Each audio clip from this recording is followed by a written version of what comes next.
Liban n'a pas encore trouvé un président. Presque un an après la fin du mandat de Michel Aoun, le Parlement ne parvient toujours pas à s'entendre sur la désignation d'un nouveau président.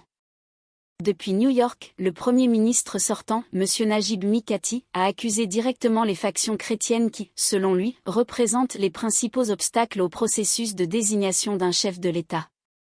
Mardi dernier, le quintet en charge du dossier, France, États-Unis, Arabie Saoudite, Qatar, Égypte, s'est réuni, en marge de l'Assemblée générale de l'ONU à New York, pour tenter de trouver une sortie de l'impasse dans laquelle se débat le Liban depuis 11 mois. Tout en mettant l'accent sur le fait qu'il appartient aux dirigeants libanais et à eux seuls de parvenir à un consensus pour en finir avec la crise.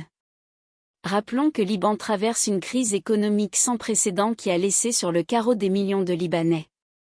À plusieurs reprises, Paris a dépêché à Beyrouth l'ancien ministre des Affaires étrangères, Jean-Yves Le Drian. Mais sa mission au nom du quintet peine à trouver une issue, alors que le Liban n'a plus de chef de l'État depuis le 31 octobre 2022.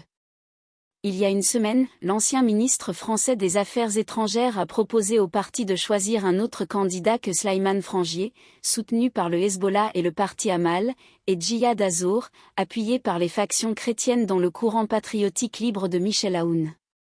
Proposition rejetée par les deux protagonistes.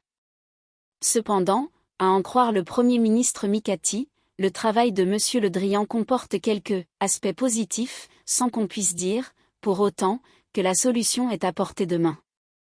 Reste l'initiative du Qatar, également membre du quintet, et dont les dirigeants veulent entreprendre une mission de bon office afin de démêler l'imbroglio. Le Qatar ne cache pas sa préférence pour la candidature du général Joseph Aoun, commandant en chef de l'armée libanaise et sans aucun lien avec l'ancien président du Liban. Par ailleurs, lundi dernier, Joseph Aoun a balayé les rumeurs, en affirmant qu'il ne se soucie pas de la présidentielle et que cela ne le concerne pas. Le 5 octobre prochain, le ministre qatari des Affaires étrangères, Mohamed El-Khelaifi, se rendra à Beyrouth pour proposer la solution envisagée par l'Émirat. À l'Assemblée générale des Nations unies, l'émir du Qatar, Tamim Ben Hamad Al Thani, a jugé regrettable que la souffrance du peuple libanais perdure en raison de calculs politiques.